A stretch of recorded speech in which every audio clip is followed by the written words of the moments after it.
Раді вітати вас на лабораторії створення документальних VR-фільмів, яка народилась у Харкові як фестиваль Documentaries. Мене звати Оксана Сигарова, я кураторка лабораторії. Поруч зі мною Марія Степанюк, яка є координаторкою. Ми дуже раді, що саме Documentaries доєднався до її реалізації, як місце сили документалістів країни. Саме для них ми створили цю лабораторію, але насправді вона буде доречна спеціалістам з різних сфер. Лабораторія пропонує 6 кроків зі створення VR-фільмів, від розробки історії до промоції та дистрибуції. Для цього ми запросили 6 спеціалістів прочитати лекції на прикладах з їх практики. Головна задача лабораторії – розширити інструментарій документального кіно через залучення можливостей віртуальної реальності. Ми сподіваємось, що, прослухавши всі лекції, вам буде легше йти на територію VR, і після лабораторії з'явиться більше історій мовою віртуальної реальності. Сьогодні ми дуже раді познайомити вас з Сönке Кірхом та його професійним дослідницько-інженерним шляхом.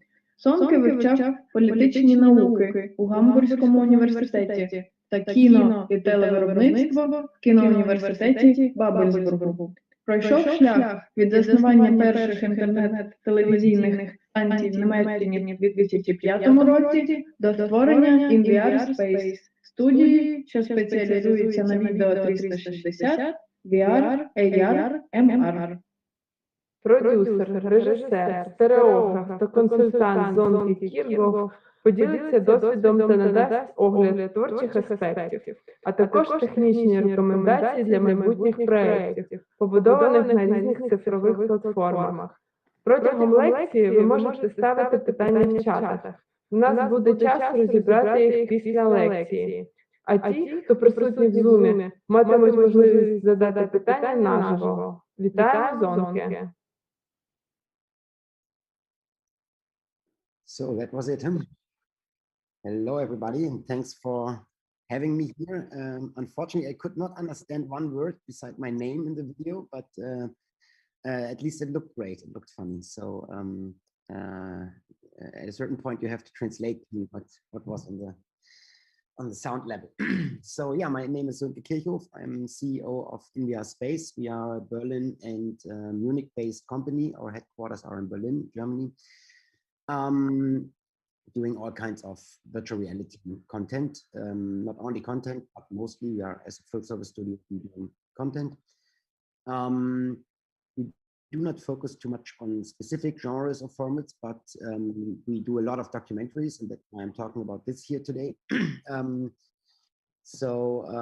Beside documentary stuff, 360 video, we are working on narrative, fictional pieces, but as well on art pieces that perhaps don't really fit into any genre, that is very VR related, very VR specific, that perhaps premieres at the last Venice Biennales. We had 2 projects, art pieces, and then we do a little bit of commercial work, of course, to pay the rent.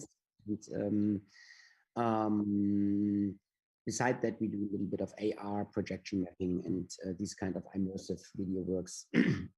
And in the interactive field, we are developing a dance game, for example. We already developed one, and this is our second game now. But as well, more industrial interactive applications as well. And last but not least, we offer a platform. We have the tools for that a little bit longer, but we offer it since the beginning of the pandemic, when all festivals and conferences could not open doors in reality anymore. We recognized that the festivals we partnered with before now needed a solution to go virtual. And so we partner with festivals like the London Film Festival at the British Film Institute last year, or Stereopsia as a not really a festival, but more a conference on VR and stereoscopic 3D topics, or immersive media topics, as well as the VRAM, for example, the VR Ham that is partnering with this institution here as well. to give them the option of opening doors virtually and invite people to watch the virtual world, the virtual reality worlds in a VR headset, or if you don't have one, even on a laptop like a Windows or a Mac machine. So yeah, as said, we are working very broadly in the field of virtual reality because we try to explore that medium. And as it's a new medium, there's a lot to explore and to learn and to figure out. So that's basically what we do. Perhaps first of all, I try to show the show reel, and if that works, then I go deeper into projects.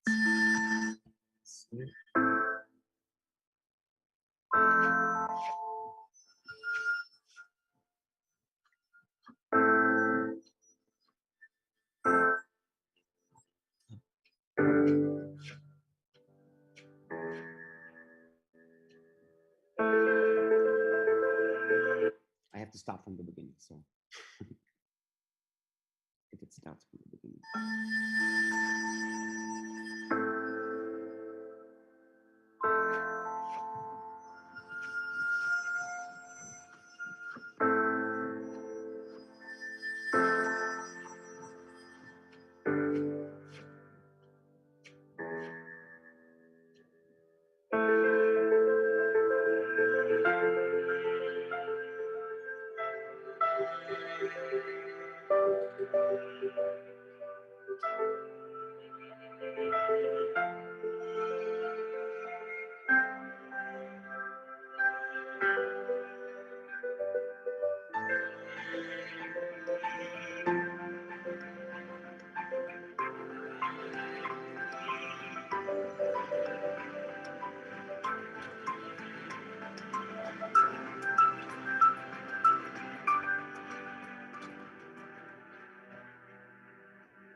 So back again to reality.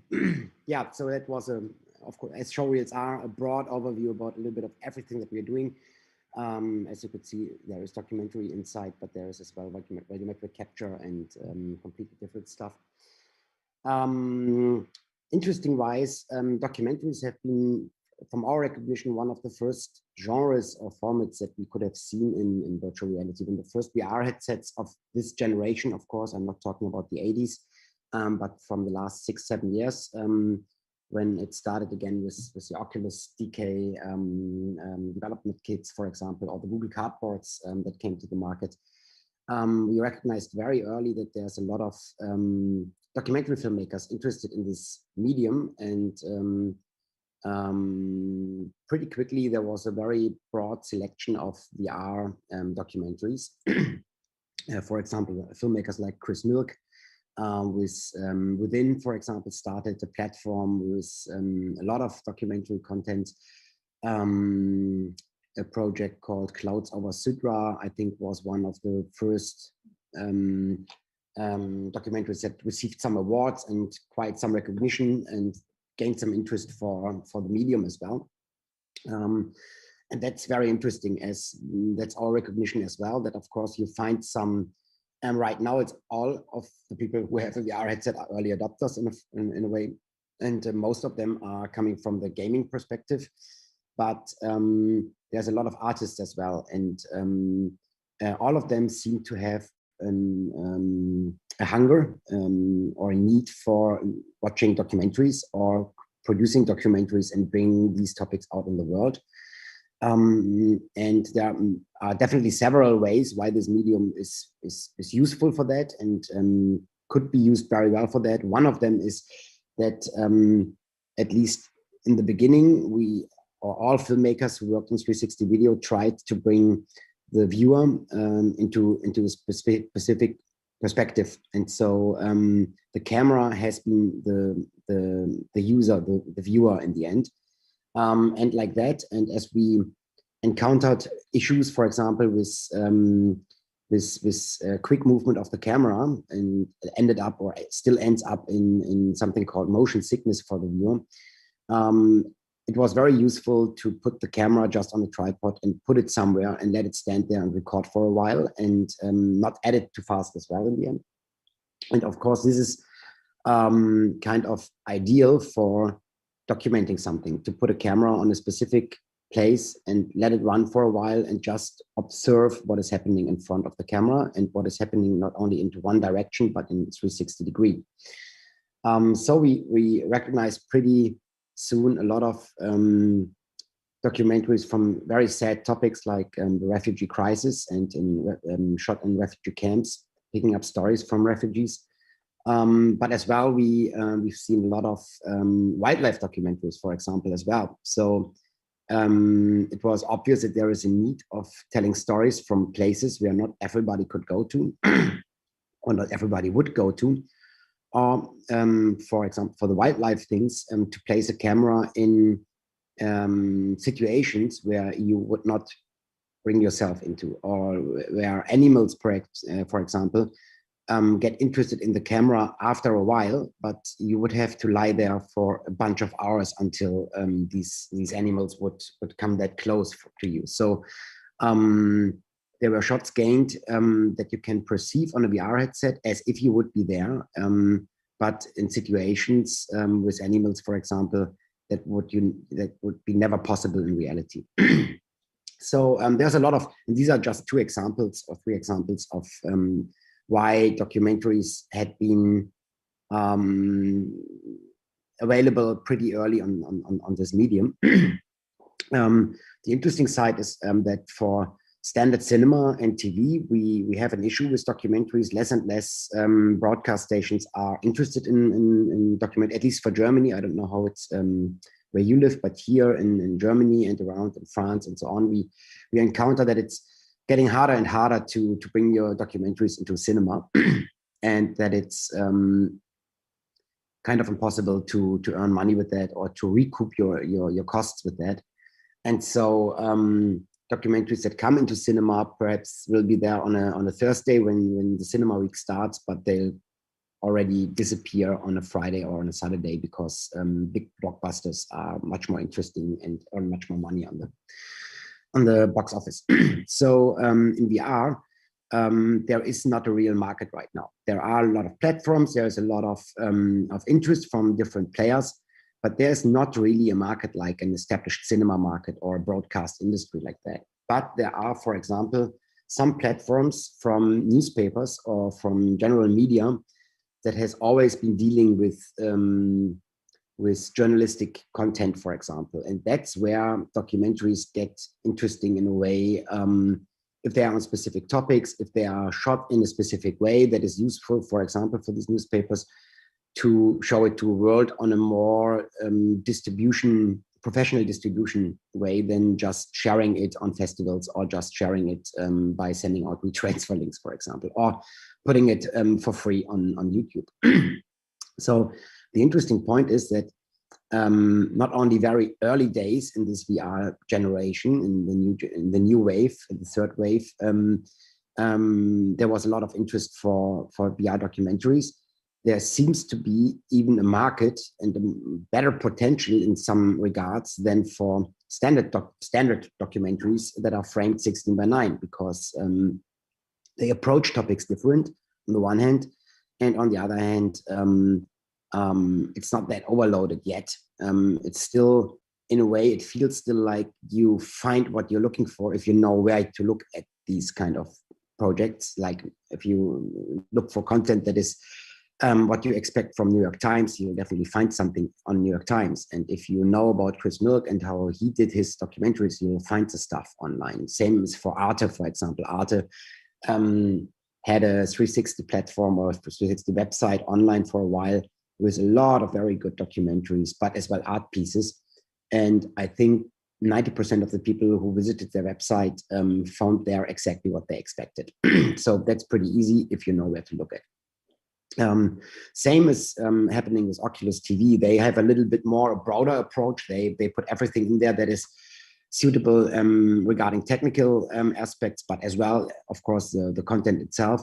But it's less curated, I would say. So you would perhaps have to search a little bit more for what you're looking, but you'll find an enormous amount of content there already in a quality that is viewable, let's say like that. That's not always the case.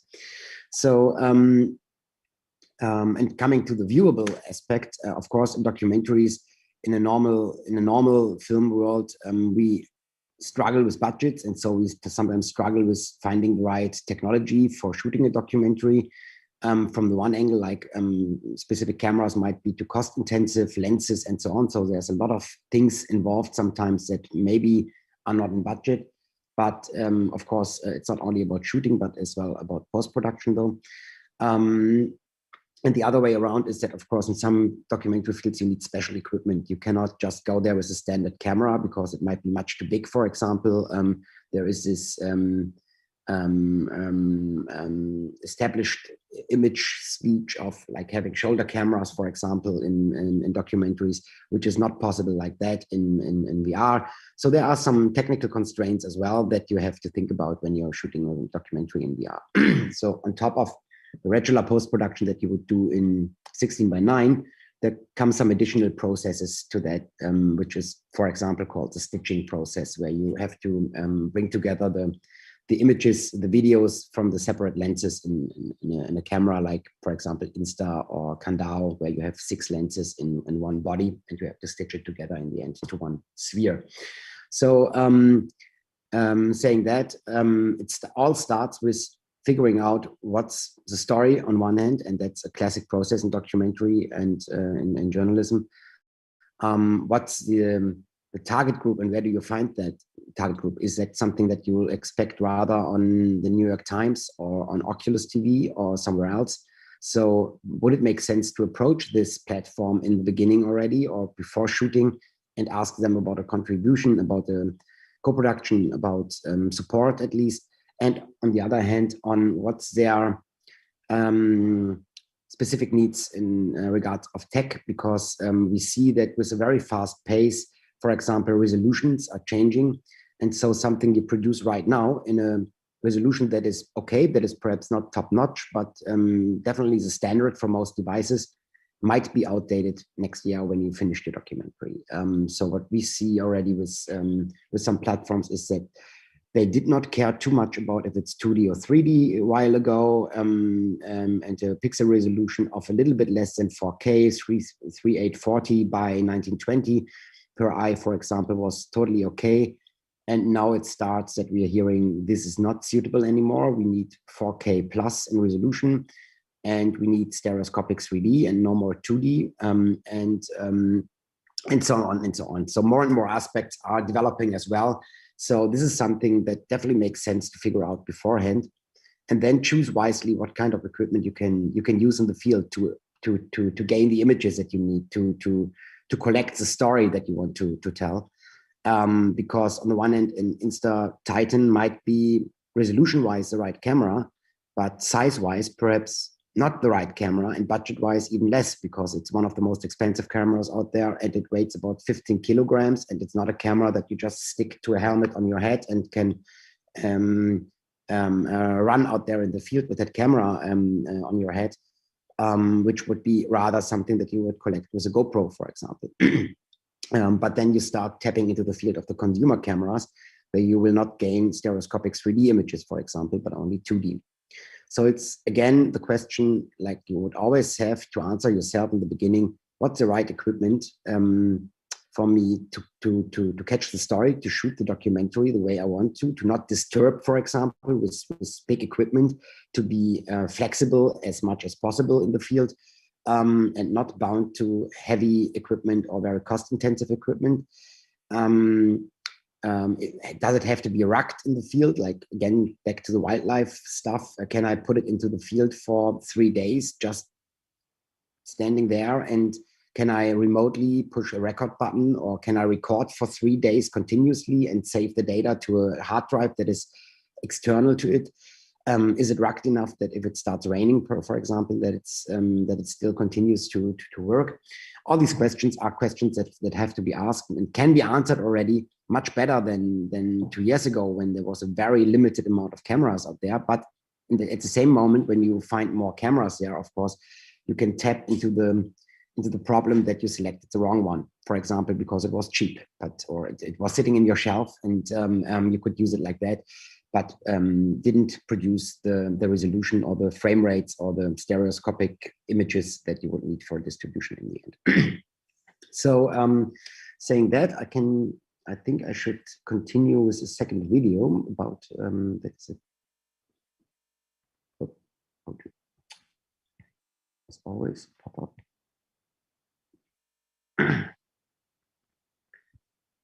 Let's see if that works like this.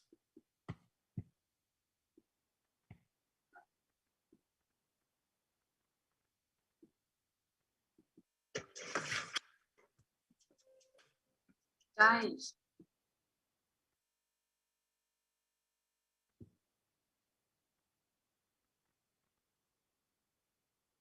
Human rights.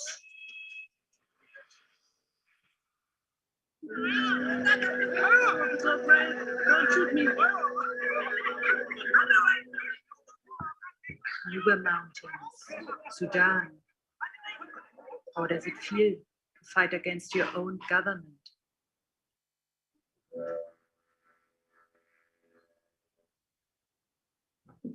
Transnistria.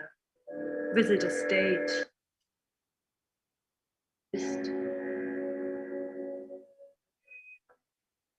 Abandoned places due to economic isolation or war. Protected by a Congolese warlord, caged in the endless circle.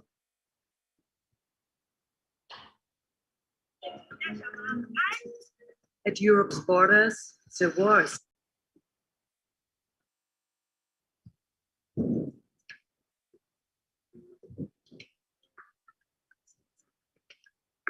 Are we?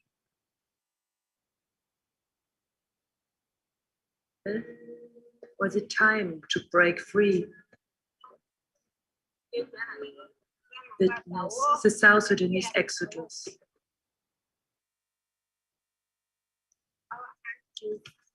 Experience history yourself. It's your world.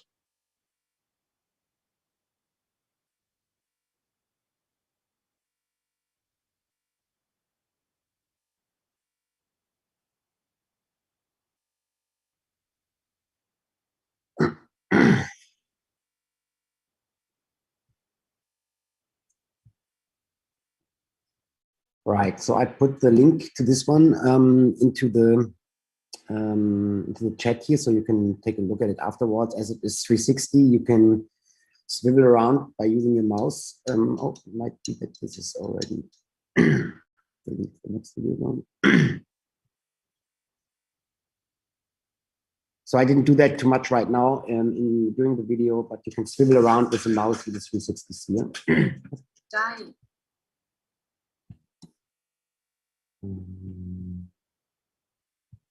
Let's check the mode. Oh, that's the right thing. Right. So as you could see, it's very different situations, very different environments. Julia Leb, the journalist that we worked with on this project, or who shot this project, and we worked on the post-production with her and creating an app out of this, traveled around the world to different places that are not recognized by the world, or forgotten places, for example, war-torn regions, but as well like Colonia Dignidad, just a very special place that is not recognized anymore in the world. So by doing that, of course, she traveled with very small equipment and equipment that you could set up very easily, very quickly in the field. And even if it would be broken or stolen or something, it wouldn't be the end of the world. Which means, of course, we have only 2D images in this project. That doesn't matter too much, because here it's really about the story and not about the visual storytelling. As the camera was placed where it could be placed, often it was not done under regards of taking care about the proper stitching process or being able to stitch the images properly in the post-production. So you encounter issues in the stitching in the end. As well as there are some shots where, for example, one camera didn't record properly, so we only have an angle of 180 degree, and so on, or had to take out one slice because it was not stitchable. So like that, you end up with a mix of video files that perhaps might not look anymore like suitable for VR headsets or something that that is appealing in regards, or if you want to compare it to high-end projects in VR. But if the story is important, or if the story does not really need the whole visual quality, it might still work in VR, because people are, how to say, they are aware that stitching is not that easy, that some cameras will give you a headache in this process. And they are much more into the story itself, or into the storytelling element in the documentary than in the technology used, until it starts to hurt in your eyes. And then in that moment, of course, you cannot ignore the technology anymore. Then you deal with the technology, and that's something which is very, how to say, counterproductive when you're dealing with people who are into documentaries, into journalistic aspects, and not so much into technology. They do not want to deal with technology or struggle with the headset, and that's the immediate moment when you bring them out of the storytelling element. So again, try to avoid it as much as possible, but keep in mind to also shoot what you can shoot in the field, even if you are not 100% sure if that will end up in the final product, or if it only ends up if you have to approach it a little bit more creatively in regards of how to fix an image in the end. So it does not necessarily always have to be 360 image, for example. You can cut out certain parts of the sphere and fill it with other informations, or fill it with just with black. So yeah, this project was quite recognized in festivals, but as it is a very journalistic piece, and a very journalistic piece that supports Julia Leb's other work, which is more like photography and writing, it was never really distributed in an international distribution chain like that. But nobody knows, as it's topics and areas in the world that are still existing the same way. It could always happen, and that's funny as well. That as long as the quality is a little bit future-proof, things seem not to get old in the field of VR right now. We got a lot of requests from Facebook, for example, for Oculus TV, from projects that had to be already through with the whole festival and so on distribution. So it is part of the distribution right now for platforms to look for content that is high quality, that is old enough, that it already perhaps was distributed in certain areas or is already done with festivals and has all the laurels on it. So it's easier to promote these projects and to distribute them now as non-new content. So this is something that starts right now as well. On the other side, we of course try to make some work in more, how to say, entertaining fields of the documentary. So we shot during 2 years ago, during 2019, a project called African Space Makers in Nairobi. That is more considered as a mockumentary than a documentary, but it has a lot of documentary elements in there.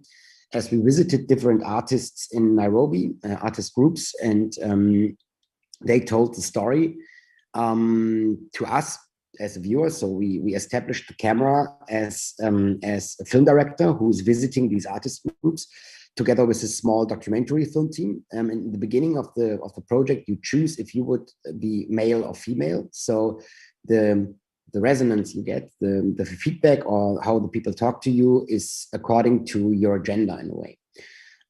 So that's how we implemented a narrative element in there on the one hand, but as well some interactive elements, some interactivity into a documentary piece. So you go with your small film team, with your documentary film team to these artist groups. You can decide to whom you want to go out of 7 groups, and then listen to their story, what they are doing, how they went to do that. It's artist group that produce cut juice, for example, as cut is legal in Kenya, and sell it in bars or discotheques, for example, instead of alcohol. It's other artist groups that dig in thrown away fashion parts and create new fashion out of it. It's other artist groups that use a parking place, a huge parking lot in the middle of Nairobi, at the weekends when no cars are parked there because the shops are closed, as a skating park. So it's like a little microcosmos that started there with someone is renting out skates, someone is teaching skates, someone is selling juice and food for the people who are exhausted. So it's a completely small ecosystem that is happening there on the weekends that cannot happen there on the weekdays. So these artists are telling you how they had the idea, how they are coping with the situation, what kind of troubles they are running into, like do they worry about getting kicked out of the parking space, for example, soon. And so you have at specific points in this documentary always the option to choose between different options. Like in real life, you say like, okay, I want to listen further to a story, or I'm not interested at all. I move on to the next protagonist. I will support this artist with some money, and you'll get reactions out of that. And the story will continue in a different way.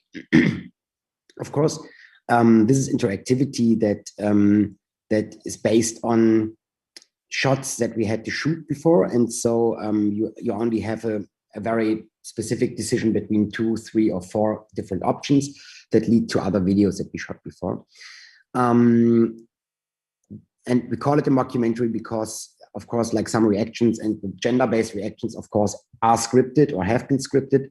But in the end, it is a documentary, as all these artist groups tell their real story and tell the reality about their troubles they are going through in a very entertaining way. And I think that's a good time to show that trailer. I closed it here. I think I have to reopen it.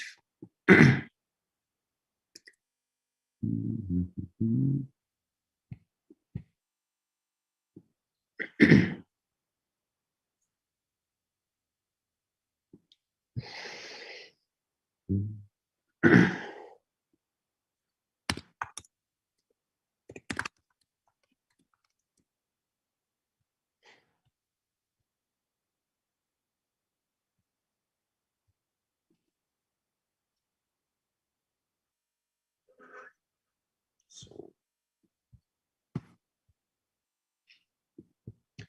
I'll share my screen again.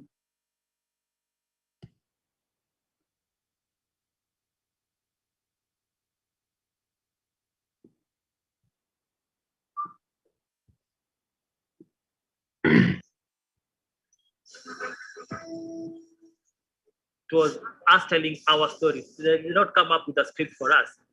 It was us saying what we think, what we feel, what we've experienced, and then them converting that into a VR experience. I wanted to talk about spaces, and I thought the 360 camera, the virtual reality gives you that opportunity to go through storytelling, but instead of going through characters, we go through spaces. So the space becomes now the character. That's how we ended up in VR. This was my first time participating in anything VR related with regards to being in the experience. I think as soon as I saw the script, I was sold. I was just like, so when are we starting this and how do we do this? When I read his general concepts, I thought it was brilliant because he was creating an awareness, shooting like 360 for the first time. And we were going to do some things that we had never done before. Because most people that even do VR only do like maybe short videos of probably 2 to 5 minutes. It's like a crash course of Nairobi in like 15 minutes. Kila space kuna concept yao. Sasa nafurahi sana kwa concept ya kila mmoja ikiwa kwa pamoja hivyo vile nimesema. The journey starts in Nairobi, here where we are at the bus. You can be either a male or a female, and you experience everything from the perspective. This is interesting because aside from the introduction, you don't really see me because the point of view is mine. It's an immersive thing. Then now you get to experience the space as it is. That's the best thing about the space makers. There's 360 movements. Like the camera is at the center, there's something happening at the front, there's something happening at the back. You become the camera when you're watching a 360 experience. And the camera in our case was the director. You are at this workshop about art and storytelling. You've been given a mission. Now you have to go out and document 5 spaces around Nairobi. You feel like you're inside with the crew and the adrenaline rush. It was really Let's say for our episode, yeah, you get to experience news as it was. Yeah, you get to experience Chester House as it was. Everything from the top floor to the party over there. Like it's sort of the best way to actually explain such a concept. Because you get to immerse someone inside the space. That's all Africa Space Makers about. Like it's you immersing yourself into the space. So I feel like VR was the best idea to do this project. Which is not a film, by the way. It's a journey or / an experience. The whole African Space Maker idea is very conceptual. It's not that you are getting inside the real matter. You are getting in this like empty room. Once you are there, you choose where you want to go. You can choose 5 different spaces. But now one of these spaces you can only go if you have done all the other spaces. Once you choose and you go with the thing that you choose. And if you want to choose another path, you have to go back and start all over again so that you can get to that point, so that you can be able to choose the other thing that you were not able to choose. So I found that really interesting. Sometimes they are fake choices. You cannot really choose. He was packaging like something that could make relevant stakeholders aware of the potential of the creative sector. They were not experts in everything overall, so there was a lot of collaboration involved. The collaboration between us, Black Rhino VR and VR Space, there could not have been African Space Makers without this collaboration. And all the partners involved know this very well. I would say my favorite episode was the Java Juice episode. It put me in spaces that I'm very familiar with already. The Java crew actually gave us Java Juice to try. Yo. It shows the party life of Nairobi. With African Space Makers, you get to experience all these an hour. I know it's almost counterintuitive because it's giving people the ability to experience the spaces without having to leave their houses. But on the flip side, from how I felt about it, it feels like the kind of thing that would excite me into actually going to experience it. And that's just speaking about Kenya. Like now, if you take like Africa as a whole, like whoa, there's so much that can be done.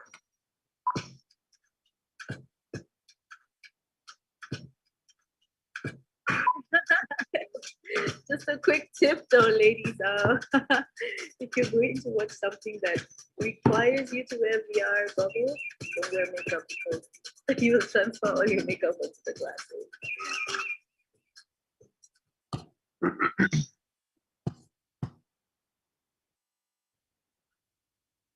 So, back here.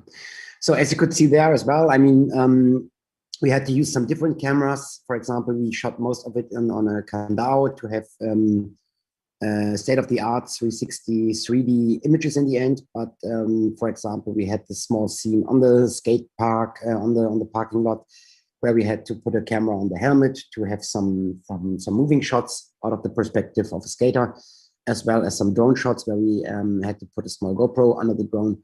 So that's about what I wanted to express as well. It's totally okay to mix some material if they add something to the story, and if there's short elements in 2D, for example, but the rest is stereoscopic 3D. If it's motivated by the story, or if it's due to technical constraints, then it's totally okay to think in that direction. And even if I normally would not recommend going into the field of tapping into the field of consumer 360 cameras like the GoPro Fusion or the Samsung Gear 360 camera that was available for a while. Sometimes they can produce very high level image quality and are easy to use, and as they are some of them are already outdated and a little bit older, you find them very cheap on eBay or somewhere in the internet, and can start shooting something with that, or shoot stuff that you would not shoot with a more expensive camera. So I want just to emphasize using these cameras if they are useful, if they are needed, or if you can't do something without them. But think about if that's the right equipment to go for a whole project or a project that you want to distribute later. But it's totally okay to use it partially in projects. So then I think you have Felix and Gayatri as well here as speakers. So I don't have to go too deep into this project, into Kusunda. I think I can share the screen, show at least the website, so you have a little bit of a feeling what I'm talking about. So this is a project that we co-produced together with Neue Media, Gayatri and Felix. Have they been here already, or do they? Yeah, they have. Okay, so I assume they talked already a little bit about this project. Sometimes it's getting a little bit hard to define if it's still a documentary or not, but I would consider it as a journalistic or a documentary project here.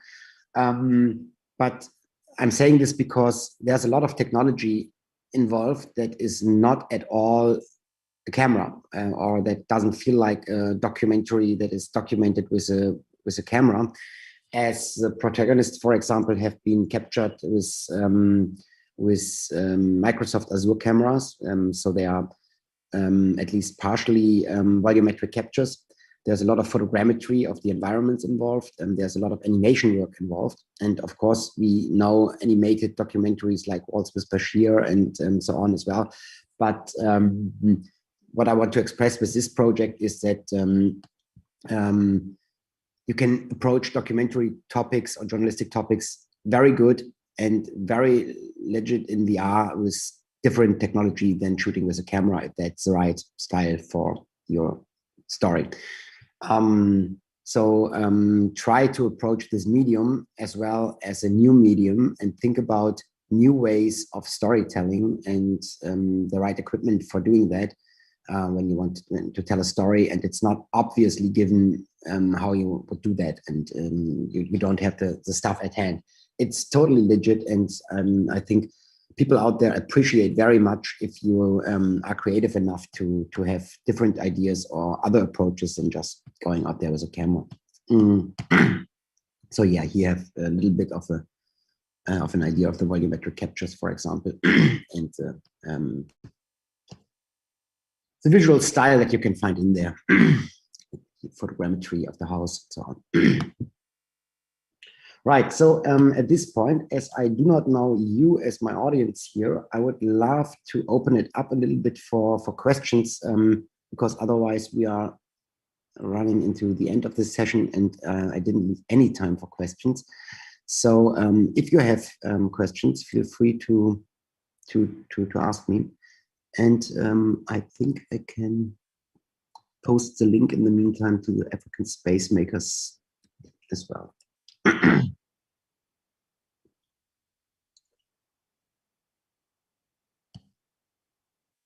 Any questions? Any projects that you want to tell me about and ask about how to approach it, for example, or any experiences you have that you want to share?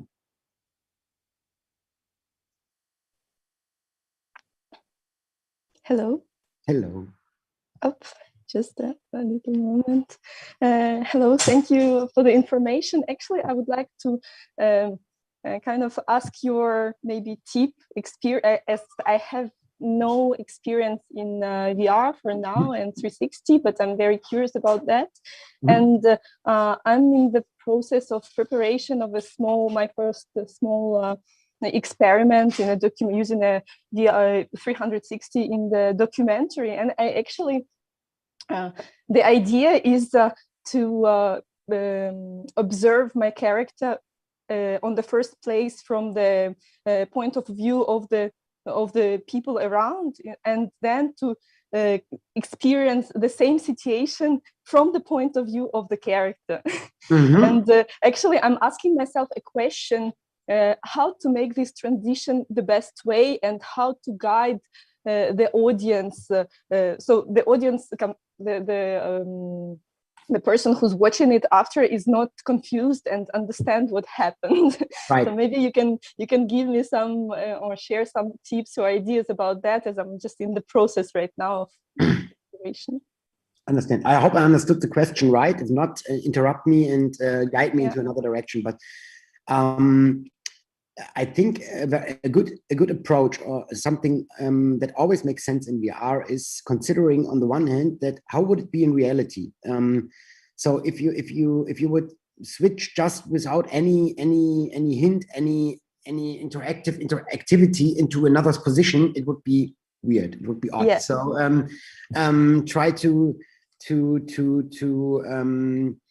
make it clear why you are jumping in, or make it an interactive decision of the viewer in a way. And that's as you're asking this question, funny wise, the background I'm using here comes from a project that might be that might give some correlations. So what you can see in the background, there are some benches, and as you perhaps even recognize, there are, like, above my head here in this area, it's not 100% proper stitch, which is due to the fact it was a documentary we shot about 7 years ago, and we didn't have a 360 camera back in the days, and they have not been publicly available like that. So we just used the stereoscopic camera setup that I had from my stereoscopic work, and interviewed people. It was on a conference, normally a conference on VFX, but it was the first time that they invited 5, 6, 7 speakers from all over the world, from the field of VR. That was when the third wave of VR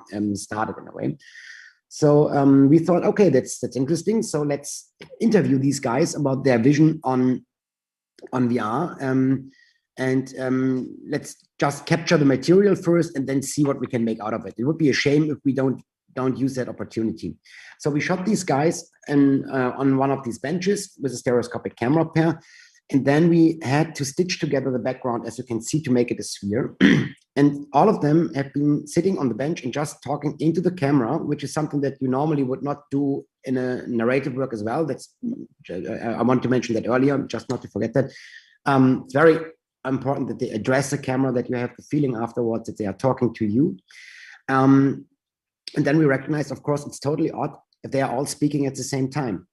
So we put it into Unity and added the interactive element that if you're looking at someone here, you're standing in the middle or sitting in the middle of this circle of people watching at you, and only one is talking. That's the one that you're looking at. And in the moment when you are swiveling around, you look at someone else at 90-degree right of you, for example, that person that talked to you fades out slowly, and the other one starts speaking. So we always loop the situations when they have not been talking, that they have not been there as a still, because it looks not appealing as well. So it looked like they are sitting there and listening to the other people, and when you look at them for a while, they start talking to you.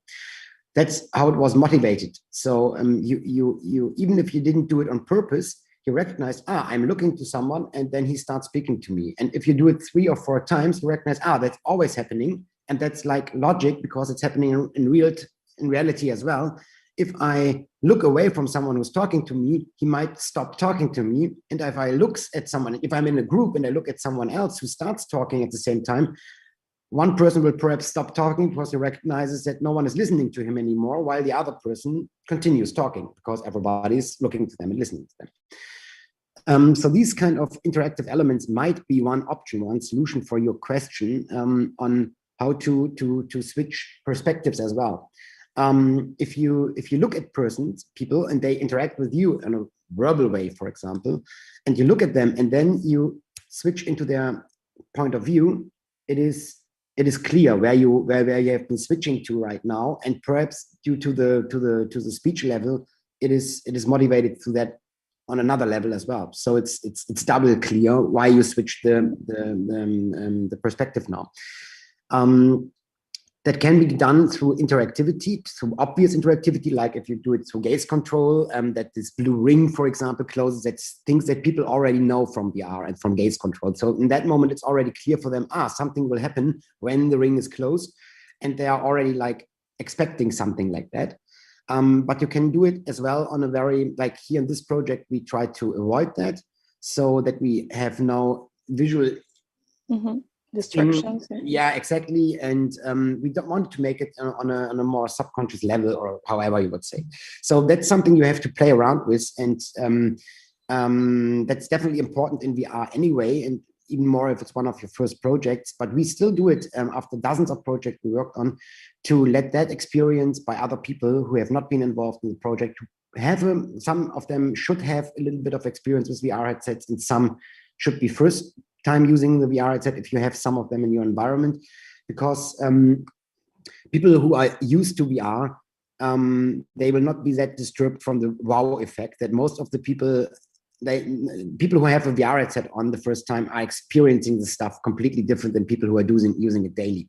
So that's why I'm encouraging you to show it to different kind of people, to not get and only feedback from people who are totally in the wow effect of the medium because it's their first time, but perhaps go a little bit more technically in there. But as well, you can get a lot of feedback from the people who are used to VR. Then it's a very technical detail, and they looked very focused, for example, on stuff that only them would recognize because they are used to it already, and other people would not have recognized at all. So, but by doing that, you will get a lot of feedback on how natural it feels that the perspective was switched, and if it was, for example, too fast or not motivated enough, that it was not understandable. But that's one thing how I would encourage you to bring it into on a contact level on one hand, and to make it in a way as you would expect it in reality as well. That's something that I think is quite important. It is virtual reality, and so the more you are working in a documentary field or journalistic field, the people are expecting something as it would be in reality, and that it captures reality as well, unless you really want to bring it on an artistic level. But then it has to be clear for them, or it has to get clear during the story that this should be artificial, or that this is creatively interpretation of reality or something like that. For certain reasons, for several reasons, but I encourage you to first think, how would it be in reality? And then if you have this established, or if this is thought through, then take all the reality thing and throw it away and think about, like, how would you do it in a virtual reality and make it appealing that it's happening in this medium? Because of course, it's like always, there are people asking, why should you do that in virtual reality now? You could have told the story for TV or cinema as well. Why should you do it in VR? I would not answer that question, because the good question and the good answer is always because I wanted to do it in 360 or in VR. But of course, you have to ask yourself why you are doing that in a way, and how you could use that medium in an appealing way that is only possible in that medium without making it too tech-driven in a way. So that's the long answer on your question. I hope I addressed the question in a proper way on how to switch the or how to approach this question. To switch. Yeah, thank you very much. Actually, the goal is, the truth is that the goal of the project is actually to experience the world, a little bit of life from the perspective of my protagonist, of the character. But I think just going directly there maybe wouldn't be strong enough, or like wouldn't be that you know. I think passing from the normal person on the street, or like in the public transport, for example, who's watching this character who looks different, would make more sense after to go in the skin of the character. So that was kind of the idea. But thank you very much. I think you gave me some interesting thoughts to think about. And also another question, if we still have time, and you touched this already, that actually you did experience already putting the camera on the person and moving like with the skateboards and stuff like that. But I heard before that it can cause like a physical uncomfort for the audience if you are not walking, but you experience like walking. So is it something of a big deal, or it's kind of it could be tried? It should be tried. If it's part of your story, if it's important for your story, then you definitely should do that. So that's you can answer this question from different angles, and while doing that, you'll find out that there is not a real answer on that, not a yes or no or something like this. So generally, yes, there is this issue of motion sickness. That's how it's called, and it comes from different reasons, and it can be tackled by different ways. So one thing is, it is individual. Some people are more stressed by that and some are not at all. Then it is a matter of routine. If you're used to VR, you will not deal that much with motion sickness than you perhaps did in the beginning. Or the motion sickness is impacting you so much that you decided not to use VR headsets anymore. I even know people who decided for this way. But that's the same thing you'll figure out with stereoscopic 3D movies. Some are sitting there totally relaxed, enjoying the depths and so on, and others are sitting there and saying like, wow, that's much too much depth, and I have to roll my eyes all the time and so on. So and getting a headache. So this is a very individual thing based on different factors, like that our senses are connected, like ears and eyes and so on. And that works differently for each person. Some people are more sensitive to noise, for example. So that's given here as well. Then it is connected to technical aspects like motion blur, for example. If you're shooting with a very low frame rate, you will, like low frame rates in VR are already frame rates like 30 frames per second. And you are moving not very slow, but faster than slow.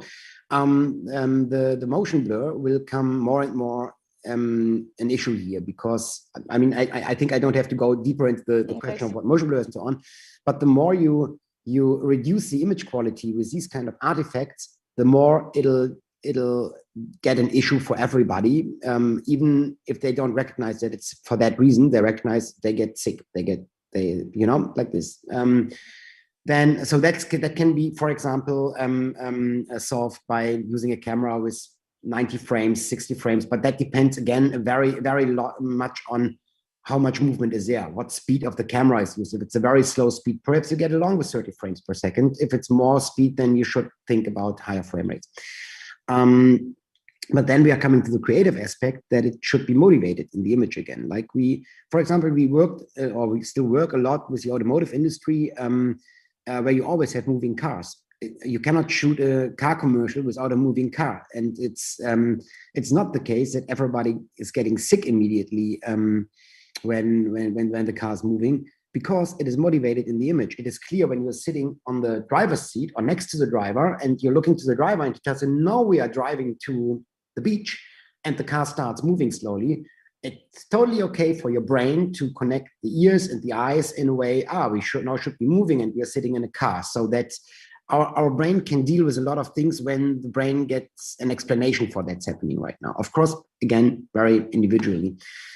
But if you're motivating things like that, then it helps a lot to get not into this problem. And then still you have to deal with a percentage of people who are sensitive on that. You will even have to deal with a percentage of people who cannot cope with VR at all, even in a static shot. So you have to take that issue serious, but you can tackle it from different angles, like creative angles and technical level angles and storytelling angles, to solve it as much as possible.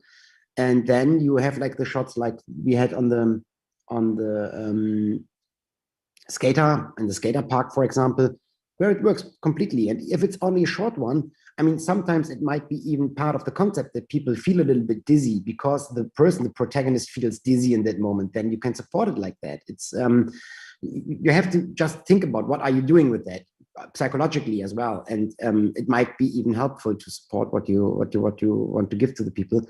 And if you do not force the people to stay in something uncomfortable for a minute, but only for 15 seconds, for example, it might be suitable as well.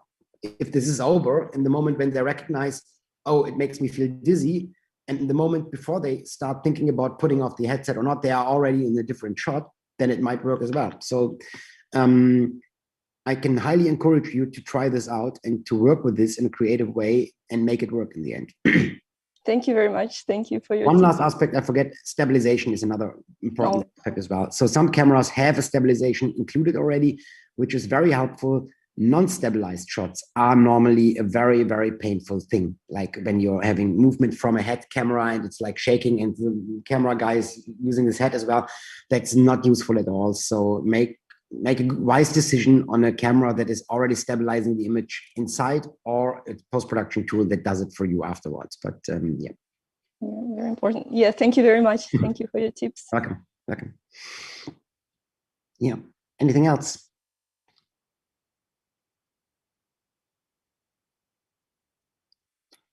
Nope. So perhaps I go a little bit more into the interactivity as well, because I scratched that topic, and I think that's quite important because you make a decision in that moment how to distribute your project through, for example, video, or as a simple linear 360 video, which for many people who are coming from documentaries are appreciating a lot, that they just get a story told, or that they get addressed more than in a 16:9 documentary when they are doing it in VR, but they do not even want to interact, because in that moment it starts for them to feel a little bit more like a game, or they are dealing with the technology much more. They are feeling the technology. Each time they are using the controller and have to think, do I use the middle finger or the trigger or whatever, it brings them to the technology. So this is the first thing you have to consider if you're thinking about having a linear 360 documentary or an interactive one. Then, but as I said, a lot of people using VR headsets are coming from a games perspective, and then we are in a generation, or people in their 40s are from a generation, they grew up with games, and even if they are into documentaries, they can squeeze it both together, or they like to have something that is having an impact and a serious topic, but some interactivity, some playful things as well to lighten it a little bit, or give you the feeling of being able to interact with things and investigate on stories in a way what interests you, and not like this. So it might be helpful to think about that in the very beginning, and then investigate on game engines like Unity, for example. Unity is available for free as long as you're just documentary filmmaker, if you do not have the revenue of a big studio. Same applies for Unreal, which is a little bit more complicated for most people. So that's why a lot of people I know who are using it because they cannot afford a developer, for example, who are diving into Unity, download it for free and play around with it. There's tons of tutorials out there.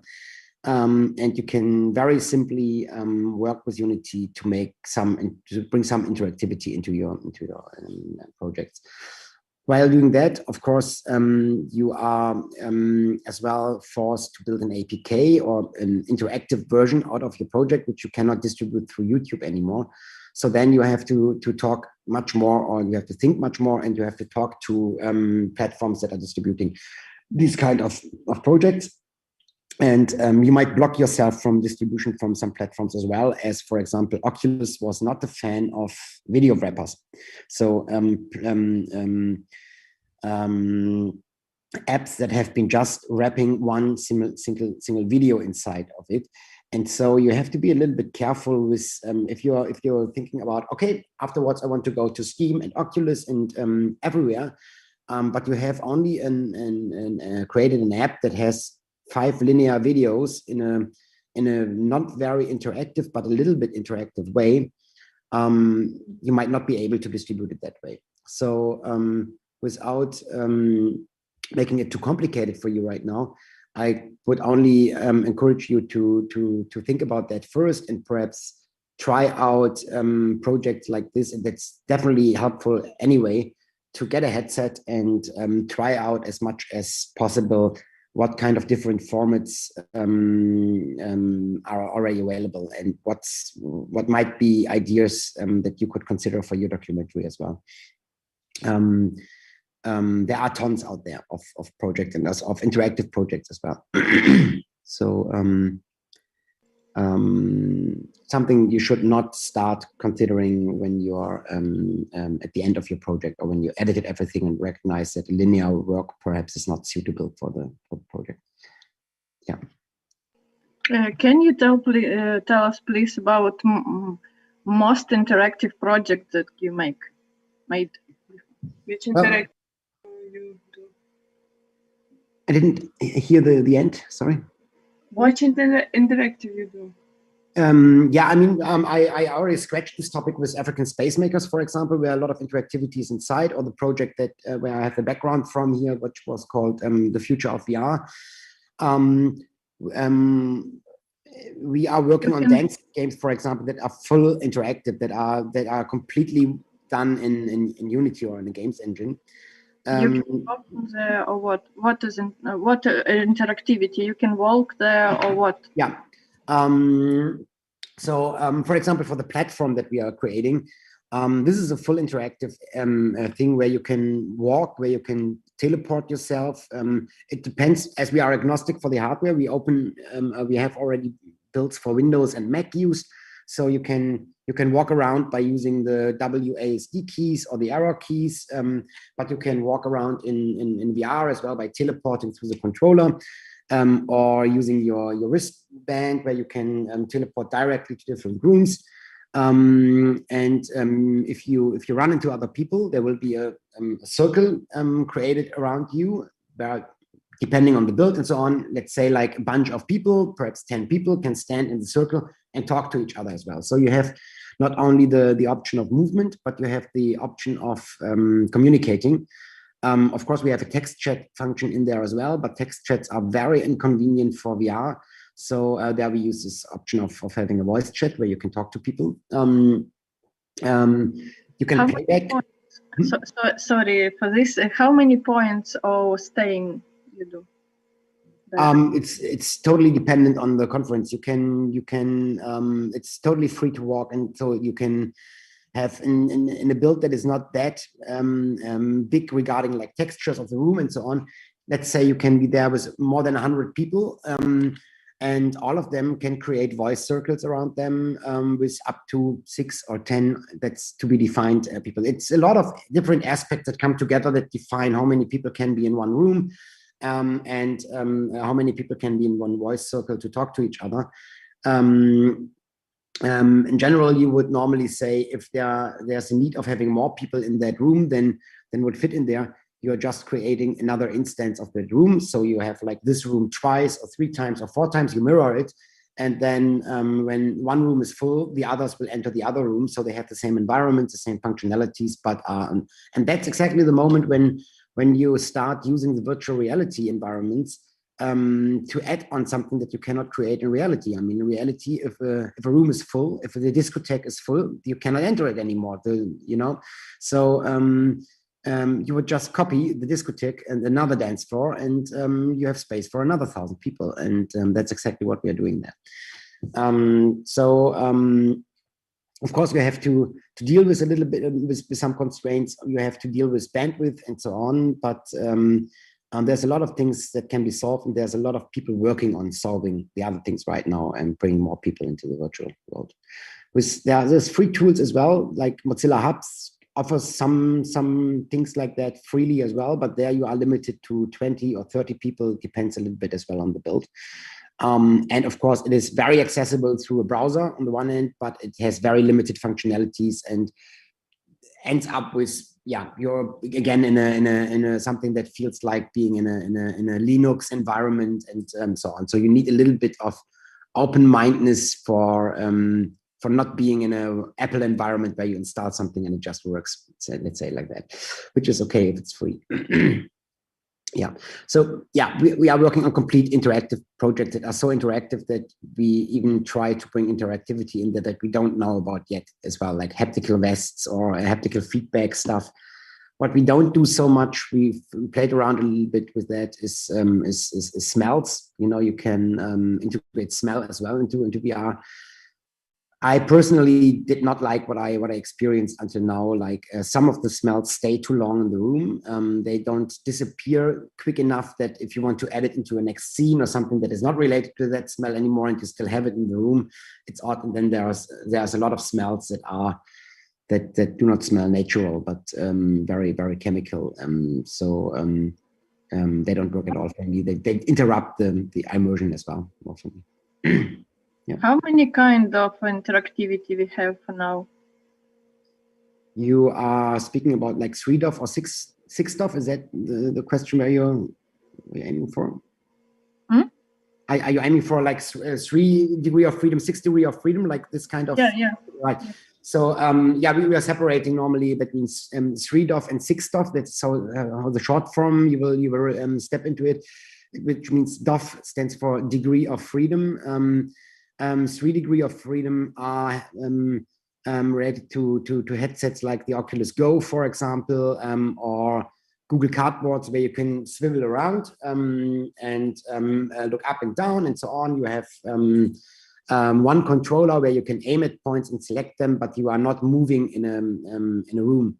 6 degree of freedom means that you are that you have headsets like an Oculus Quest, for example, or Oculus Rift, Oculus or HTC Vive or Pimax or whatever, where you have inside-out tracking or outside-in tracking systems that not only identify if you're swiveling around while sitting on a chair, but moving around in the room as well, which means you are in a room scale environment as well.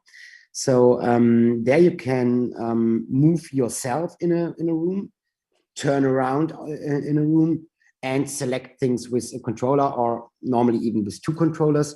And where we are going right now even more is having even more than 2 controllers. Like HTC just introduced an add-on for the Vive that tracks your face, for example, that you can control things with, or that your mouse is tracked, for example, and if you're speaking, your virtual avatar will be displayed like that as well.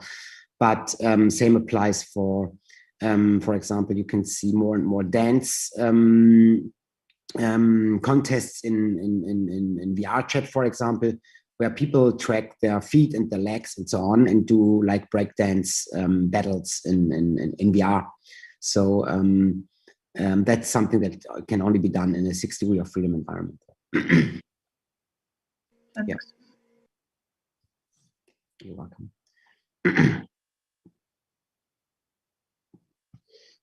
Yeah, I mean, we can talk for forever and days and go through all the projects with all the constraints. But I think we went through a lot here right now, technology-wise, but as well creative-wise.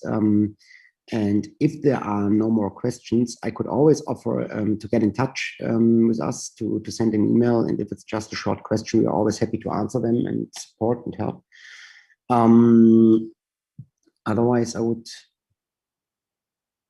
We have 10 minutes. Oh, we have 10 minutes left. Okay. Yeah. So I'm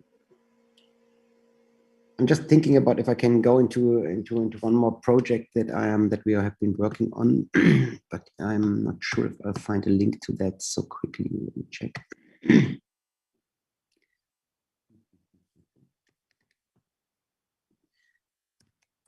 If there's another question, feel free. While I'm looking for a link here.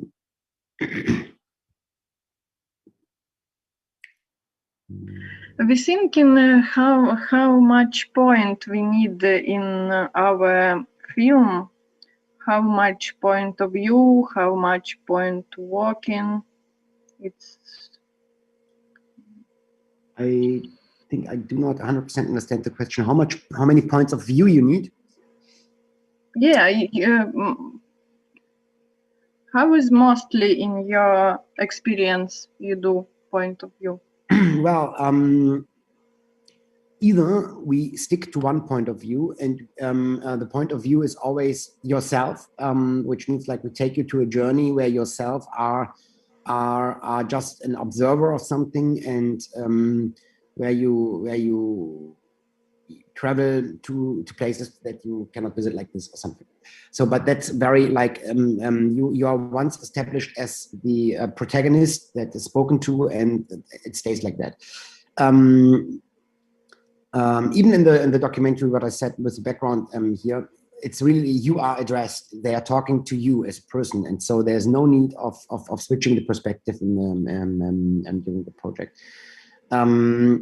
Of course, in projects where you want to encourage people to look at things from a different perspective, like I think Olga was her name, asked for in her project.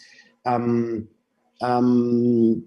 can do that, but I would not encourage to do that too often, because people are getting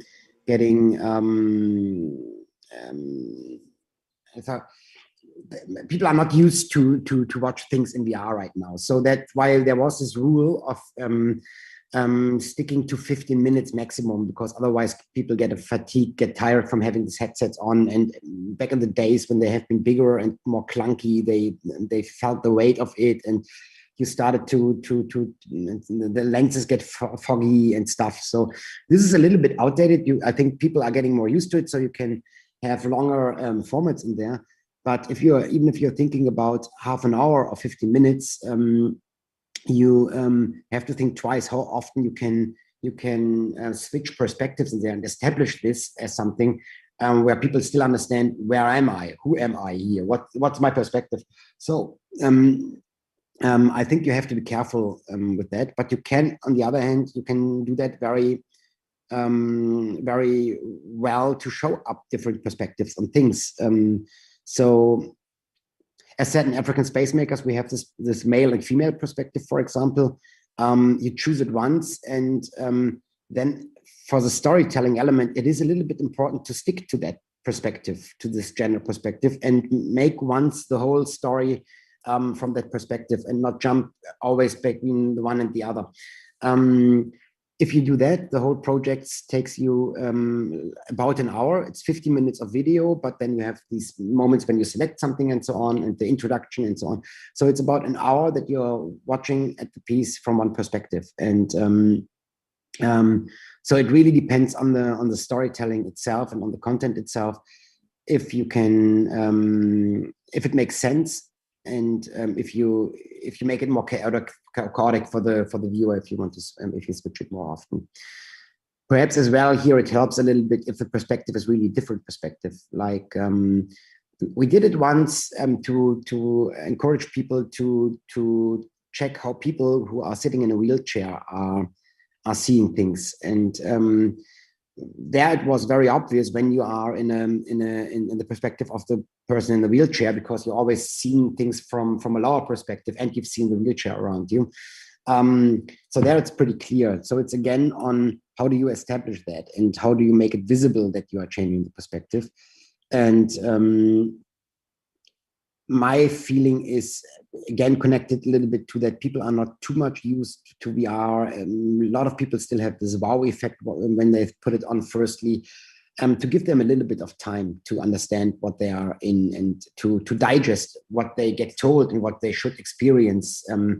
That needs a little bit of time to do that. And so probably switching perspectives too often might kill this effect. Yeah, but it's very subjective again. It's very much into storytelling, and if you do it on purpose or do you do it by editing in a linear format. Yeah, funny wise, it was for a while. It was something a lot of people did as well, to play around with the motion signal thing as well. But as they knew, people are experiencing this 360 video through a chair where they are sitting in. People told stories from a wheelchair perspective. Sometimes it was more like a horror film, and sometimes it was more a documentary approach. But it was for a while, as I said in the beginning, we could see a lot of documentaries in the very beginning, because it was obvious that it makes sense to make documentaries in 360 and to be viewed in a VR headset. People did a lot in VR, in wheelchairs as well, and there you had the established movement as well, because you expected, if you're in a wheelchair, that the wheelchair will move at a certain point. So there's a lot of stuff to find from that perspective, for example. Yeah. Now I stopped searching for the.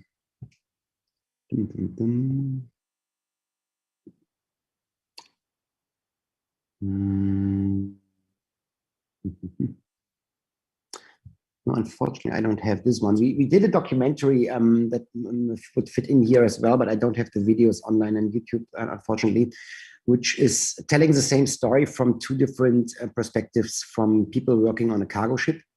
So we went for 10 days on a cargo ship, and we had, interesting wise, one Ukrainian seaman who told his story. And we had one guy from the Philippines who told his story. And it's a very interesting thing, because it is linear, it's non-interactive at all. It's very static. We are always having the camera somewhere next to the protagonist, and you feel more like someone who's on the boat with the real protagonist and listening to a story, listening to his thoughts much more, because the people are not talking to the camera, they are sitting there or standing there and doing the things that they are doing normally. And as you can imagine, on a freight ship on the open sea, you can stand there for 5 minutes and everything is moving, there's happening a lot, but on the other hand, there's nothing happening. There's not even land in sight or something. So then the protagonist's voice is talking over the video. And after a very short time, you are not even recognizing anymore if he's talking into the camera or not. You're seeing this person, you are hearing the voice, you are hearing the story, and you start to create your own images about what the images that maybe are the images that are happening in his mind as well. So this is an interesting approach as well, to be the bystander who gets the story told, and really like that. In my eyes, it worked very well here, because it was reasonable to not move the camera, to have very long standing static shots that might be boring in other situations, but that's how it is on a ship like that. It's not too much happening at all. I mean, you have all the time, you have work and you have routines and so on, but you can stand there for hours and look into the open sea as well. Where nothing happens.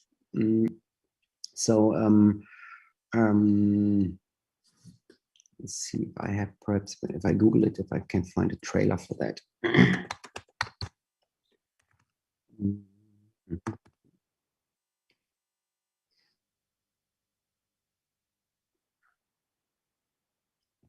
It doesn't look like.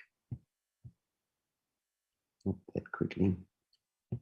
But that's a perfect project as well for, as an example for bringing people to spaces where they would not go on their own, or that they always wanted to do, like having like going on a ship, experiencing once to travel over the Atlantic Ocean with a ship from UK to US, for example, but cannot do. I think this is a documentary that gives a lot of viewers the option to at least experience it virtually and get the feeling for if it's perhaps a little bit of a romantic vision of how this would be for 10 days on a boat, and what the reality looks like in a way. And if 15 minutes in VR are not already covering the wish of having that experience,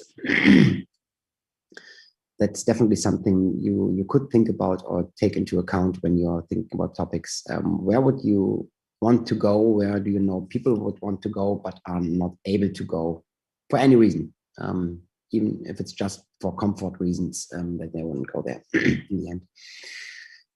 Stuff that we see as well on the ISS. I mean, they're shooting cameras to the ISS to record spacewalks in a documentary format, just for the reason that people are curious, people are interested in seeing that. It is space, but it's not science fiction, it's reality.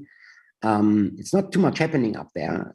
Sometimes it's for days nothing is happening there, or very small experiments, but people are keen on taking a look and checking and how our planet is looking from up there and so on. So very static, but very interesting as well. Okay, I think we can finish. So it's really, I don't know, big data. Yeah. Yeah.